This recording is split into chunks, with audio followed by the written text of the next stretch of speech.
नमस्कार दोस्तों, स्वागत है आपका इस सीरीज में जिसका नाम है बिल्ड।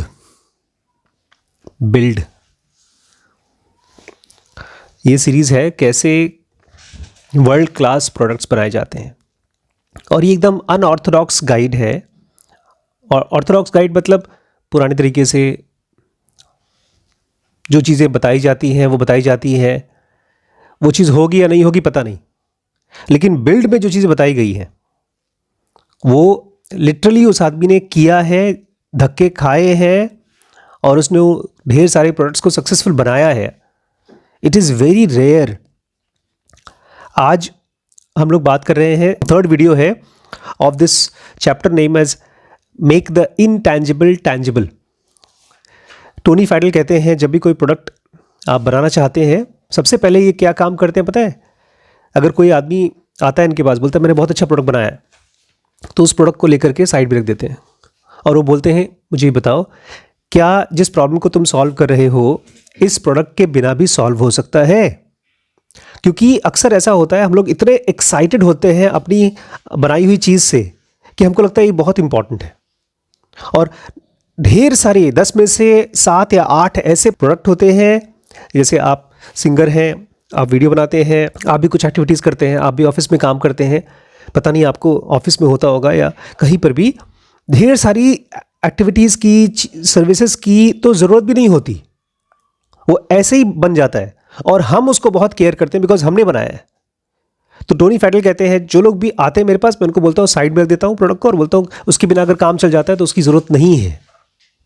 अच्छा, कहते हैं अगर आपको लगता है कि इस प्रोडक्ट की बहुत ज़रूरत है तो उसको बनाने से पहले दिमाग में कॉन्सेप्चुअलाइज करो, और खाली प्रोडक्ट के बारे में नहीं, उसके यूज़र एक्सपीरियंस को बताओ। एक तरफ है आपका प्रोडक्ट बनाने वाला, एक तरफ है कस्टमर्स, और इन दोनों के बीच में 7 चीज़ें हैं। सबसे पहला है, आप प्रोडक्ट बनेगा बाद में, सबसे पहले ये सोचो कि आपके कस्टमर को आपके प्रोडक्ट की अवेयरनेस कैसे होगी, कैसे उसको पता चलेगा। तो पहला पॉइंट है अवेयरनेस, जो आपको पता होना चाहिए प्रोडक्ट बनाने से पहले।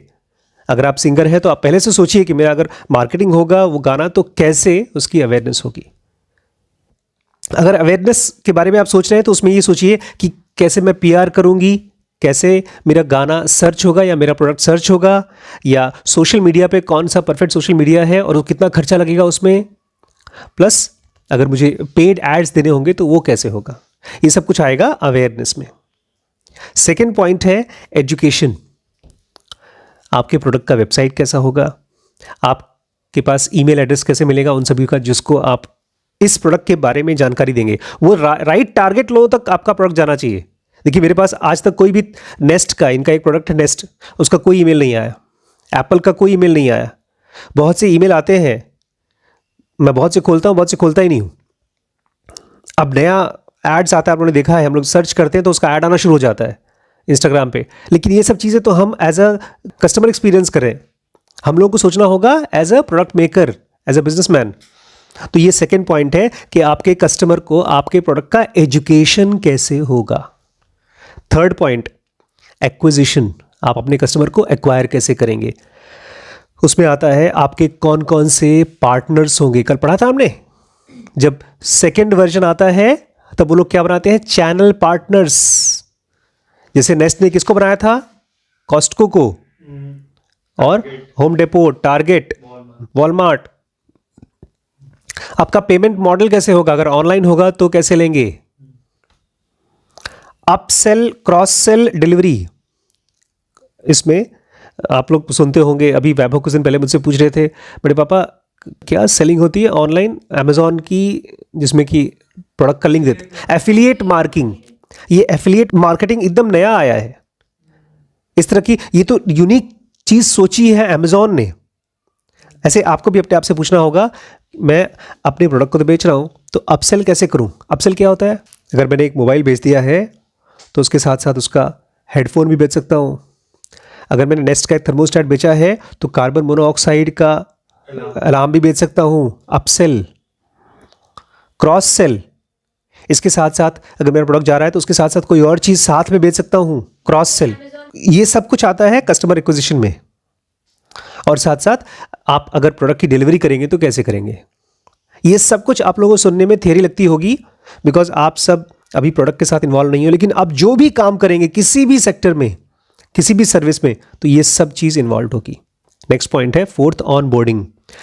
आप कस्टमर को जब ले लेंगे तो उसको फटाफट गाइड कैसे करेंगे कि मेरा प्रोडक्ट कैसे यूज़ करो। अकाउंट क्रिएशन, अगर आपके प्रोडक्ट में कस्टमर को अकाउंट बनाना है तो कैसे बनाएगा। हम लोग आजकल बहुत से प्रोडक्ट के बारे में बोलते हैं, अरे यूट्यूब पे देख लो, तो हाउ टू वीडियोज़, फिल्मोरा के ढेर सारे हाउ टू वीडियोज़ हैं। तो हाउ टू वीडियोज़ आपको बनवाना पड़ेगा अगर आपको प्रोडक्ट बनाना है, तो वो भी आपके प्रोडक्ट यूज़र एक्सपीरियंस का पार्ट है।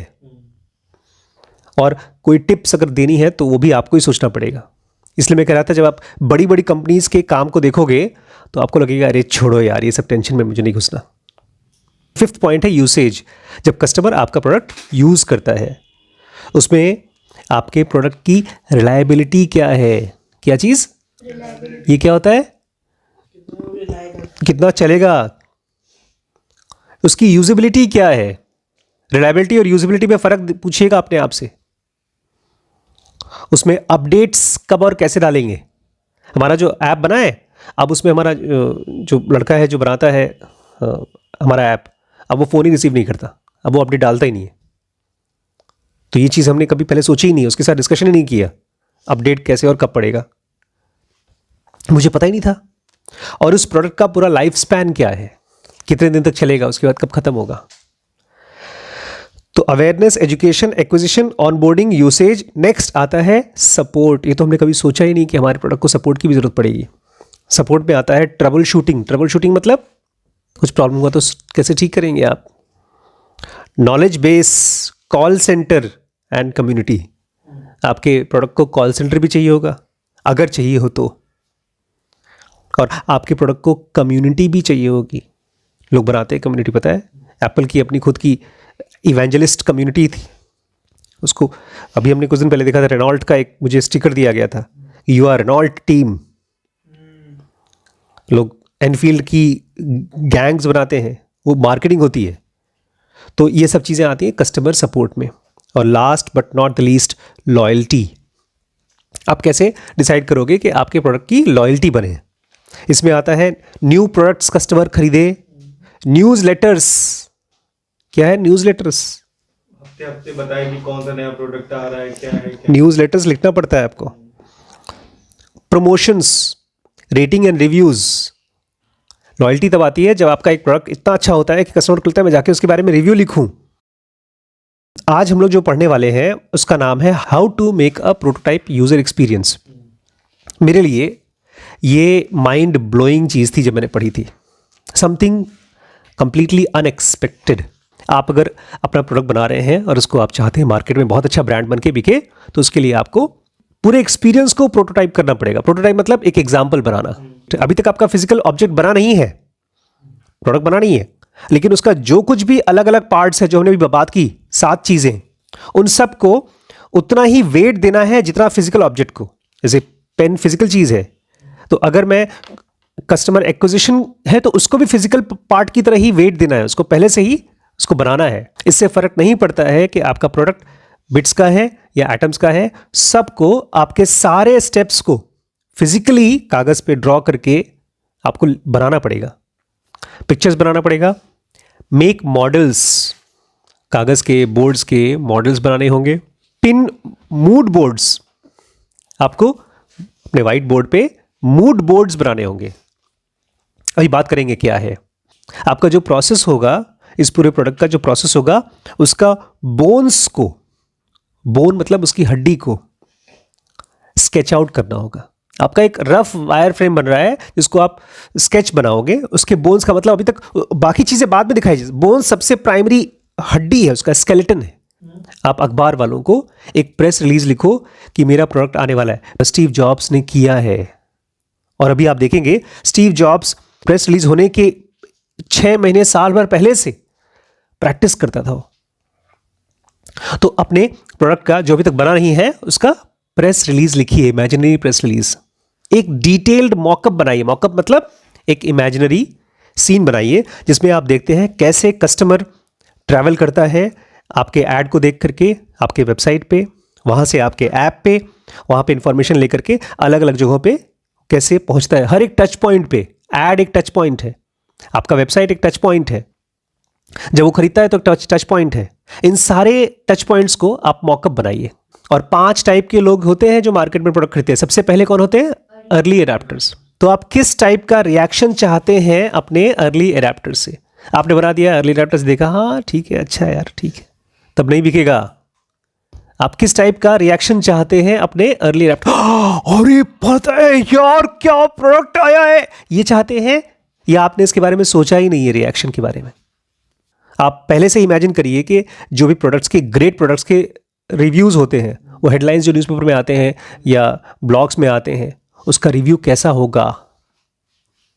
ये चीज़ें पहले से ही सोचना पड़ेगा आपको। वो फीलिंग जो आप हर किसी के अंदर में इवोक करना चाहते हैं, इस चीज़ को कागज पे ड्रॉ करके, लिख करके क्या करिए, विजिबल करिए। वो रिएक्शन ऐसा नहीं नकली फेक करा देंगे किसी को रिएक्शन। वो रिएक्शन के लिए आपको तैयारी करनी पड़ेगी। अपने दिमाग में से निकाल कर कहीं ऐसी जगह लिखिए, ऐसी जगह बनाइए कि आप उसको टच कर सकें। ये पूरी जर्नी को पहले ही मैप कर दीजिए। जैसे आप प्रोडक्ट को बनाने से पहले आप मैप करेंगे, ऐसे इसको पहले से ही मैप कर दीजिए। इसको बोलते हैं ब्रेन हैकिंग, कि अपने ब्रेन में से वो सब आइडियाज़, सब तरीके निकालिए एक ग्रेट प्रोडक्ट बनाने के लिए। और इसके साथ साथ अगर आप ये कर पाएंगे तो स्टीव जॉब्स क्या करता था, लोगों को रियलिटी डिस्टॉर्ट कर देता था। वो बोलता था अरे है, मैं जानता हूँ प्रोडक्ट है, आईफोन है, था नहीं। लोग बोलते थे इम्पॉसिबल चीज़ है, बोलता नहीं मेरे को पता है, दिमाग में है, मेरे को है। तो इस तरह से आप अपने ब्रेन की हैकिंग करते हैं और आप अपने पूरे टीम में क्या करते हैं, सबकी ब्रेन हैकिंग। लोग ये बोलते रहते हैं अरे नहीं पॉसिबल है, कैसे पॉसिबल हो पाएगा? तो हो पाएगा। क्या बोला था ब्लैकबेरी के ओनर ने जब उसने आईफोन देखा था, पता है क्या बोला? Oh my God, Steve jobs ने पूरा का पूरा कंप्यूटर डाल दिया एक फोन के अंदर, क्या जरूरत है इसकी? कौन खरीदेगा? हाँ, कौन खरीदेगा? तो ये रिएक्शन स्टीव जॉब्स चाहता था सभी से। इसको ब्रेन हैकिंग बोलते हैं। तो शुरू कहां से करना होगा? कस्टमर के जर्नी से, फर्स्ट मोमेंट से। आपको अपने प्रोडक्ट की मार्केटिंग प्रोटोटाइप करनी पड़ेगी इससे पहले, बहुत पहले, कि आपके पास कुछ प्रोडक्ट भी है मार्केट करने को। तो अब नेक्स्ट जो प्रोडक्ट इनका था उसको कैसे शुरू करेंगे? बॉक्स पे फोकस करके। नेक्स्ट का बॉक्स, ये रहा शीर्ष, नेक्स्ट का बॉक्स। क्योंकि सबसे पहले कस्टमर अगर आपका बॉक्स देखता है तो कैसा फील करेगा वो। और एक बड़ी खास चीज़ आज हम बात करने वाले हैं। इन लोगों ने जब पैकेजिंग बनाया तो उससे कोई ऐसी चीज़ निकल के आई जो पूरी टीम ने सोचा ही नहीं था कुछ। पैकेजिंग से निकल के आया प्रोडक्ट का नाम, नेस्ट। नेस्ट जानते हैं नेस्ट का मतलब क्या होता है? चिड़िया का घोंसला। उसका नाम आया, टैगलाइन आई। आपको भी सोचना पड़ेगा अपने प्रोडक्ट का टैगलाइन। आपके प्रोडक्ट के टॉप फीचर कौन कौन से होंगे? सबसे पहले पैकेजिंग सोचा था, पैकेजिंग बनाया, उसके बाद सोचना शुरू किया कि इसमें कौन कौन सी टॉप फीचर आएंगी। उसमें जो प्रायोरिटी ऑर्डर करेंगे, सबसे पहले ऑर्डर करेंगे, और उनको कौन कौन सी मेन वैल्यू देंगे, सबसे इंपॉर्टेंट वैल्यूज जो हम भी देंगे। और ये सब चीज़ें हमने रफ कागज़ पे बना करके लिखा। हमने एक कार्डबोर्ड का बॉक्स बनाया, उस पर प्रिंट किया, उसको अपने हाथ में पकड़ते थे, उसको देखते थे, उसको ट्वीक करते थे और उसको रिवाइज करते थे। कल याद है लास्ट में हमने क्या पढ़ा था? इसको 3 बार बोला था हमने, you make your product, fix your product, you build the business. Make the product, fix product, build business. और ये सब चीज़ हर प्रोडक्ट के लिए करना है, हर कंपनी के लिए करना है, हर बार करना है। जब आपके पास एक प्रोडक्ट होता है और उसके पास दसियों फीचर होते हैं, जैसे अभी अनिकेत ने मुझसे पूछा था, सर अभी आप बैंगलोर में जाएंगे और वहाँ पर कोई प्रोग्राम करेंगे, तो उसमें आप क्या क्या चीज़ें करेंगे, कुछ डिसाइड किया है? हाँ, मैंने डिसाइड किया है। मैंने रजिस्टर में कम से कम 20 पॉइंट्स लिखे।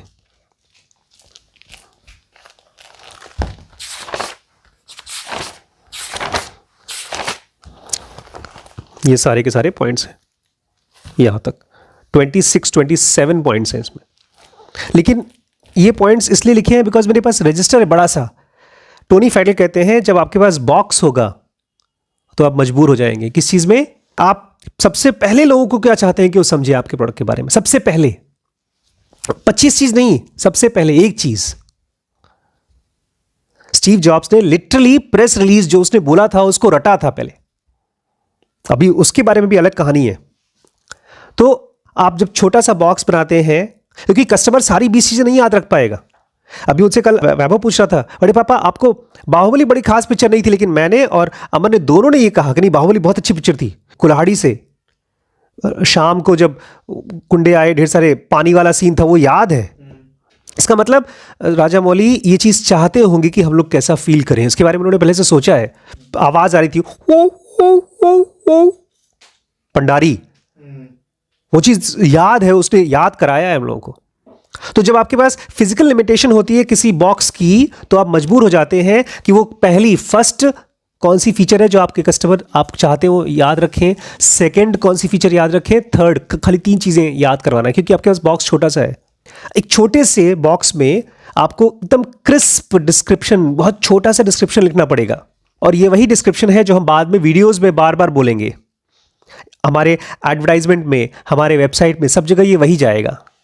तो और बाद में जब प्रेस के साथ इंटरव्यू करेंगे तब भी ये वही जाएगा। और हम चाहते थे लोग नेस्ट ब्रांड को अपने घर में इमेजिन करें, तो उस बॉक्स में हमने गरम गरम वार्म रिच फोटोज़ लगाई और लोगों को हेल्प किया इमेजिन करने के लिए, जब ये बॉक्स, नेस्ट का बॉक्स उनके घर पे होगा तो कैसा फील करेंगे। हमने इस बॉक्स को ही एक माइक्रोकॉस्म बना दिया। माइक्रोकॉस्म मतलब छोटी सी कॉस्मोस, ब्रह्मांड, पूरी दुनिया। इस एक छोटे से बॉक्स को अगर कोई स्टोर में घुसता है, उठाता है, तो वो क्या चीज सब कुछ ग्रास्प कर जाएगा एक बॉक्स से ही, उसको बहुत बताने की जरूरत नहीं पड़ेगी। अब सबसे बड़ी प्रॉब्लम, अगर आप अपना प्रोडक्ट बेचना चाहते हैं, आप चाहते हैं कि कोई आदमी स्टोर में घुसे और आपका प्रोडक्ट उठाए, पैकेज उठाए, बॉक्स उठाए और वो एक्साइटेड हो जाए, तो आप ये नहीं बोल सकते वो जो आदमी है वो आदमी है, कोई, आप ये नहीं बोल सकते कोई आएगा हमारे यहाँ सामान खरीदने के लिए। आपको लिटरली वो आदमी भी आइडेंटिफाई करना पड़ेगा। आपका कस्टमर, कौन कस्टमर है उसको आपको जानना पड़ेगा। वो कौन थे, वो हमारे बॉक्स को क्यों खरीदेंगे और हमारे बॉक्स में वो क्या जानना चाहेंगे, और उनके लिए सबसे इंपॉर्टेंट चीज क्या है। हम इस इंडस्ट्री के बारे में जो कुछ जानते थे, नंबर 1, हम पोटेंशियल कस्टमर्स के बारे में, जो हमारे कस्टमर्स हैं, जो होने वाले कस्टमर्स, उनके बारे में, उनकी डेमोग्राफिक्स के बारे में। डेमोग्राफिक्स मतलब वो कहाँ से हैं, और उनकी साइकोग्राफिक्स, वो कैसा सोचते हैं, वो सब निचोड़ करके हमने 2 टाइप के लोग बनाए, 2 डिस्टिंक्ट पर्सोनाज।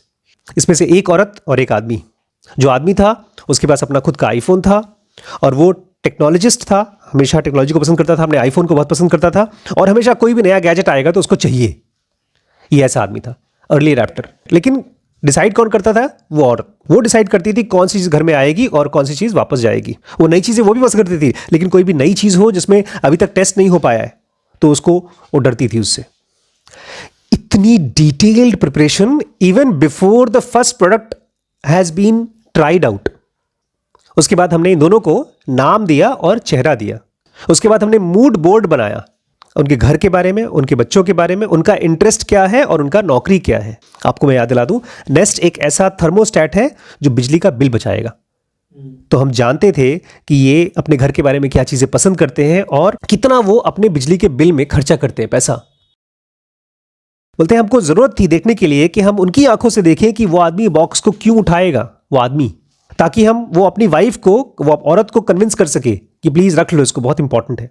और उसके बाद धीमे धीमे हम और लोगों को हमने ऐड किया, कपल्स को ऐड किया, फैमिलीज़ को ऐड किया, रूममेट्स को भी ऐड किया, और धीमे धीमे हम अपने कस्टमर्स को और ज़्यादा समझने लगे। अभी तक वो शॉकिंग चीज़ नहीं आई जो मैं आपको बताना चाहता हूँ। शुरू में हमने केवल 2 लोगों से शुरुआत किया था। कहाँ पर पर्सोनास डाल रहे थे? ये सब कुछ इमेजिन कर रहे हैं कि हमारा प्रोडक्ट बिकने वाला है तो हमारा प्रोडक्ट कौन खरीदेगा। मूड बोर्ड्स बनाया था कि मूड बोर्ड्स बनाए कि वो इसको देखेगा तो कैसा फील करेगा। हम लोग इसके बारे में सोचते ही नहीं कभी। और यही है प्रोटोटाइपिंग का तरीका। लोगों को रखा जिसकी फोटोज को देख सकते थे, जिसको टच कर सकते थे। यह तरीका है एक एब्स्ट्रैक्ट मन के अंदर का कॉन्सेप्ट को निकालकर फिजिकल रिप्रेजेंटेशन देना, फिजिकल चीज बनाना। आप जो भी दिमाग में मैसेज सोच रखा है कि हम बताना चाहते हैं हमारा प्रोडक्ट एप्पल जैसा है, ये बोल कर नहीं चलेगा। आपको बॉक्स में डिजाइन करके दिखाओ। मैं आइकिया को बोलता हूं ये फर्नीचर का एप्पल है, तो वो उन्होंने फिजिकल चीज मेरे को फील कराया, तभी तो। आप जो सोचते हैं ना स्टोर में आएगा और सामान खरीदेगा, उसको आप नाम बोलते हैं वो बेथ है, पेंसिल्वेनिया से आई है, और एक एक स्टेप आप आगे बढ़ते जाते हैं। फिर क्या होगा, फिर क्या, वो आएगी, वो सामान उठाएगी। उसके बाद हमने एक्चुअल थर्मोस्टेट बना दिया और अपने लोगों को दिया कि तुम इसको ट्राई करो। और ये एक प्रोडक्ट है, इसको इंस्टॉल करना पड़ेगा, आपको एसी के साथ कनेक्ट करना पड़ेगा। और ये बहुत बड़ा क्या है, ब्लॉक है, ये कस्टमर नहीं कर पाएगा। तो सब लोगों ने दे तो दिया, बहुत आसान तरीके से इंस्टॉलेशन प्रोसेस था, लेकिन वेट कर रहे थे लोग कर पाएंगे इंस्टॉल, कर पाएंगे कर पाएंगे। क्या ऐसा तो नहीं कि लोगों ने खोला और बोले ये क्या है, शॉक हो गए? कहीं ऐसा तो नहीं कुछ लोगों ने इसको कनेक्ट करते करते घर में आग ही जला दी, या कुछ लोगों ने उसको खोला बोले भैया भैया मेरे से नहीं हो पाएगा, छोड़ो जो मैंने बोला।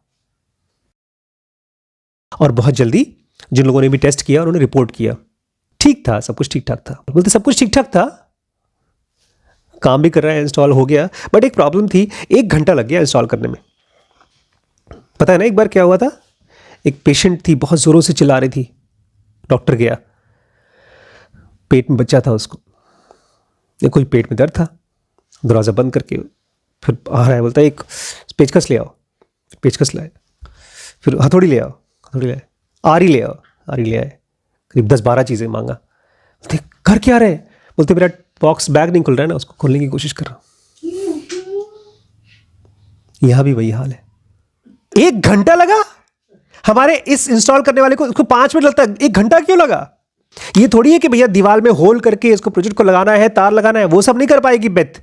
ये तो इजी DIY है। DIY मतलब बहुत आसान है, ये तो आसान थी, इसमें 1 घंटा क्यों लगा? और फिर समझ में आया कि हम कुछ नहीं मिस कर रहे थे, जो हमारे टेस्टर्स थे वो मिस कर रहे थे। क्या मिस कर रहे थे? उन लोगों ने नहीं, हमको वो तार खोजना वाला वो चाहिए, स्क्रू ड्राइवर चाहिए, वो फिलिप्स वाला स्क्रू ड्राइवर कहाँ है? आधे घंटे से वो लोग स्क्रू ड्राइवर ही खोज रहे थे, इसलिए उसको इंस्टॉल नहीं कर पाए थे। एक बार सारा सामान मिल गया, तब उन्होंने जो इंस्टॉलेशन किया उसमें 20-25 मिनट में हो गया। और ये वो पॉइंट है जहां पर टोनी कहते हैं कि सबको लगा चलो कोई बात नहीं, इनको स्क्रू ड्राइवर मिला, लोगों ने इंस्टॉल तो कर दिया, हो गया ना, अब तो बात खत्म हो गई। लेकिन ये लोग नहीं, आम कंपनीज बोलेंगी ठीक है 20 मिनट में इंस्टॉल हो जाता है, और हम अपने फ्यूचर के कस्टमर्स को ये बताएंगे 20 मिनट में इंस्टॉल हो जाता है, बात खत्म हो गई। लेकिन ये पहला मोमेंट है कि लोग हमारे डिवाइस के साथ इंटरेक्ट करेंगे, उनका नेस्ट का पहला एक्सपीरियंस होगा। वो $250 का थर्मोस्टैट, मतलब ऑलमोस्ट 20-25 हज़ार का थर्मोस्टैट खरीद रहे हैं। वो इस थर्मोस्टैट से नॉर्मल एक्सपीरियंस नहीं एक्सपेक्ट कर रहे हैं, वो कुछ out of the world expect कर रहे हैं, और हमको उनका एक्सपेक्टेशन को एक्सीड करना है, जो एक्सपेक्ट कर रहे हैं उससे ज़्यादा करना है। ये पूरा प्रोसेस स्मूथ होना चाहिए। जब वो पहली बार बॉक्स खोलेंगे, उसमें से इंस्ट्रक्शंस पढ़ेंगे, दीवार पे लगाएंगे उसको, और पहली बार हीट ऑन करेंगे, वो सब कुछ स्मूथ होना चाहिए, एकदम मक्खन की तरह गर्मा गर्म जॉयफुल एक्सपीरियंस होना चाहिए। बिकॉज ये आईफोन की तरह है, नेस्ट है ये, और हम बेथ को जानते हैं वो कैसी औरत है या आदमी है। उसका स्क्रू ड्राइवर कहाँ रखता रहता है? वो गराज में रखा है, नहीं, वो किचन में रखा है, नहीं, वो टूल बॉक्स में रखा है। वो सब खोजती रहेगी तो परेशान नहीं हो जाएगी? तो उस समय वो वार्म और बटरी कहाँ फील करेगी, और वो अपनी परेशान होती रहेगी, 5-5 मिनट में चिल्लाती रहेगी कहाँ है स्क्रू ड्राइवर कहाँ है? वो परेशान हो जाएगी, फ्रस्ट्रेट हो जाएगी और अनॉयड हो जाएगी। हमने अपने प्रोटोटाइप में बहुत बड़ा चेंज किया। हमने थर्मोस्टैट में कुछ चेंज नहीं किया, थर्मोस्टैट में इसके इंस्टॉलेशन के प्रोसेस में चेंज किया। हमने इस बॉक्स में एक नया एलिमेंट ऐड किया, एक छोटा सा स्क्रू ड्राइवर हमने ऐड कर दिया। उसमें 4 अलग अलग हेड ऑप्शंस थे। पूरा का पूरा स्क्रू ड्राइवर आपके हाथ में फिट हो जाता है, छोटा सा, जैसे ये पेन है ऐसे छोटा सा। इसको देखते ही उसके लिए प्यार आता था, बहुत स्लीक और क्यूट था स्क्रू ड्राइवर। लेकिन सबसे इंपॉर्टेंट, ये बहुत ही आसान था यूज करने के लिए, हैंडी था। तब वो नहीं होगा कि बॉक्स खोला, अब उसको लगाना है तो जाकर के खोज रही है स्क्रू ड्राइवर ना, बॉक्स खोला और जो चीज उसको चाहिए स्क्रू ड्राइवर उसी बॉक्स में मिल रहा है। ये वो मोमेंट था जिसमें वो फ्रस्ट्रेट हो सकती थी। उस मोमेंट को हमने किस में बदल दिया? A moment of delight. वाह यार, ये कमाल की कंपनी है यार। और खाली इतना ही नहीं, इससे और भी बहुत कुछ हुआ। ये खाली इंस्टॉलेशन के लिए नहीं था स्क्रू ड्राइवर, इसकी वजह से रिपल इफेक्ट हुआ, लहरें कस्टमर की जर्नी में। जब एक बार आप सेल कर देते हैं, कस्टमर अपने दूसरे कस्टमर को बोलेगा तू पता है क्या देता है वो बॉक्स में? अरे स्क्रू ड्राइवर देता है वो। थर्मोस्टैट इसलिए बनाया गया था। देखिए आप लोगों ने भी जब आपको ये फील हुआ कि स्क्रू ड्राइवर इमेजिनरी नहीं है, मुझे लगता था इस इमेजिनरी थर्मोस्टैट, ये स्क्रू ड्राइवर जो बाद में आएगा कभी, ये लिटरली बन चुका है और है, और आपको अब देखने का मन किया अगर है तो मुझे दिखाओ। हम ये जानते थे कि हमारा थर्मोस्टैट लोगों के घर में कम से कम 10 साल तक रहेगा। दिखने में एक पीस ऑफ आर्ट होना चाहिए, और कभी कभी लोग देखें और एडमायर करें, और फिर धीमे धीमे ये बैकग्राउंड में फेड हो जाएगा। लोग कोई बार बार टच नहीं करेंगे, जैसे ट्यूबलाइट है, एसी है, पड़ा है ऊपर, दिखता अच्छा है लेकिन बार बार टच नहीं करना है। लेकिन वो हमारे उस बॉक्स को तो भूल जाएंगे, लेकिन जब भी वो ड्रॉर खोलेंगे किचन का, उनको वो छोटा सा स्क्रू ड्राइवर दिखाई देगा जो हमारा ब्रांड है। हमारे ब्रांड की आई बॉल वैल्यू बढ़ जाएगी, रिकॉल वैल्यू बढ़ जाएगी, और उसको देखेंगे और स्माइल करेंगे। अगर बच्चों का कोई छोटा मोटा खिलौना है, उसमें खोलना है कोई स्क्रू, तो उनको किसका स्क्रू ड्राइवर मिलेगा? ऑब्वियसली हमारा। और अब धीमे धीमे स्क्रू ड्राइवर ही बच्चे खेल रहे हैं या हम खेल रहे हैं, कार तो भूल ही गए। और हमको पता था ये कोई हार्डवेयर टूल नहीं है, ये हमारा बैकग्राउंड में छुपा हुआ मार्केटिंग टूल है। इसकी वजह से कस्टमर्स नेस्ट को याद रखेंगे, वो इसी की मदद से हमारे प्रोडक्ट को प्यार करेंगे, इस ब्रांड को, और इसी के जरिए लोग हमको डिस्कवर करेंगे। जर्नलिस्ट हमारे थर्मोस्टेट के बारे में नहीं लिखेंगे आर्टिकल, हमारे स्क्रू ड्राइवर के बारे में आर्टिकल लिखेंगे। हर एक 5 स्टार रिव्यू में लोग स्क्रू ड्राइवर के बारे में लिखेंगे। इसमें पीआर में कोई खर्चा ही नहीं करना, पब्लिक रिलेशनशिप में। और इसकी वजह से लोग एक दूसरे को बताएंगे। और जो लोग हमारे फ्रंट डेस्क पे आएंगे तो लोग बॉक्स में रखते हैं कैंडीज, हम कैंडीज नहीं रखेंगे, हम बॉक्स में क्या रखेंगे? छोटे छोटे स्क्रू ड्राइवर्स। और ये एक तरह से पूरा यूजर एक्सपीरियंस का सिंबल हो गया। Thoughtful, elegant, long lived and deeply useful. हमने बहुत सोचा है, खूबसूरत बनाया है, बहुत दिनों तक चलने वाला है और बहुत यूजफुल है। और इसीलिए टोनी कहते हैं, मैं इस चीज को कोई कितना भी कहे फालतू का खर्चा है, मैं इसको नहीं हटाऊंगा। जब भी कोई भी नया जनरेशन आता है थर्मोस्टेट का, सब लोग बोलते हैं यार जरूरत नहीं है स्क्रू ड्राइवर की, लेकिन हम हर एक बॉक्स में रखेंगे। हमें पता है स्क्रू ड्राइवर बनाने में बहुत खर्चा आता है, और हर एक स्क्रू ड्राइवर जब बनाएंगे तो उसमें हमारा मार्जिन में से घाटा होगा, प्रॉफिट में घाटा होगा। इसलिए ढेर सारे पार्ट ऑफ लोग बोलेंगे, हमारे एम्प्लॉइज, अरे इसको हटाओ, इसको हटाओ। वो लोग ये समझ नहीं पा रहे हम अपना COGS क्यों बढ़ा रहे हैं, कॉस्ट ऑफ गुड सोल्ड क्यों बढ़ा रहे हैं, उनको नहीं समझ में आ रहा है। उनको पता ही नहीं कि COGS का लाइन में नहीं है, ये तो मार्केटिंग का खर्चा हम बचा रहे हैं, और एक दूसरा सपोर्ट एक्सपेंस हम बचा रहे हैं। उसकी एक स्क्रू ड्राइवर की वजह से इतना हमारा सपोर्ट जो फोन आएगा कि कैसे करें, वो सब बच जाएगा। जो कस्टमर्स कॉल करके हम लोग चिल्लाएंगे, तुम स्क्रू ड्राइवर तुम्हारे लगाना पड़ता है, बहुत मुश्किल है इंस्टॉल करना, वो हमको फोन करेंगे और बताएंगे तुम्हारे यहाँ मस्त दिया स्क्रू ड्राइवर, तुम बहुत अच्छा एक्सपीरियंस था। अगर हमने इस पूरी यूजर एक्सपीरियंस को उतने ही डिटेल में नहीं सोचा होता जितने डिटेल में हमने अपने थर्मोस्टेट को सोचा, तो हमने कभी भी अपने बॉक्स में स्क्रू ड्राइवर नहीं डाला होता। और अगर हमने पूरा कस्टमर का लाइफ साइकिल नहीं देखा होता कि कैसे कस्टमर हमको डिस्कवर करेगा, कि वो हमको लॉयल रहेगा, तो हमने आइकिया की तरह, एक आइकिया स्क्रू ड्राइवर देता है जो एक बार यूज़ करके फेंक दो। अब लोग आइकिया से वो लेकर आए थे फाड़ के लंबी मेजरिंग टेप्स, वो आया हमारे बैग में था और फेंक भी दिया। अगर वो खूबसूरत होता तो हम आज रखते और लोगों को बताते ये आइकिया का है। हमने एक्स्ट्रा किया, हमने अपने स्क्रू ड्राइवर 4 हेड्स ऐड किए, वो जरूरत नहीं थी लोगों को, ताकि लोग इस स्क्रू ड्राइवर को किसी और चीज़ के लिए भी यूज़ कर सकें, ताकि नेस्ट ब्रांड उनके दिमाग में रहे जब तक ये स्क्रू ड्राइवर उनके ड्रॉर में रहे, और लंबा समय तक। जब कोई कंपनी जर्नी के हर पार्ट को इतना डिटेल से, ध्यान से अटेंशन देती है, तो लोग नोटिस करते हैं। हमारा प्रोडक्ट तो अच्छा था, लेकिन जो हमारे ब्रांड को डिफाइन किया वो खाली प्रोडक्ट ने नहीं किया, वो पूरी की पूरी जर्नी ने डिफाइन किया। इसीलिए नेस्ट क्या है, स्पेशल है। और इसीलिए एप्पल जैसी कंपनी भी स्पेशल है। ये ऐसी चीज़ें होती हैं जो एक बिजनेस को एक प्रोडक्ट से हटा करके पर्सनल कलेक्शन बना के देती हैं। वो खाली यूजर्स और कंज्यूमर्स की तरह नहीं देखती अपने कस्टमर्स को, उनको ह्यूमंस की तरह देखती हैं। ऐसे ही आप एक ऐसा प्रोडक्ट बनाते हैं जिसको पीपल क्या करेंगे, लव करेंगे। तो हमने क्या पढ़ा, make intangible tangible. I hope you enjoyed as much I enjoyed making it.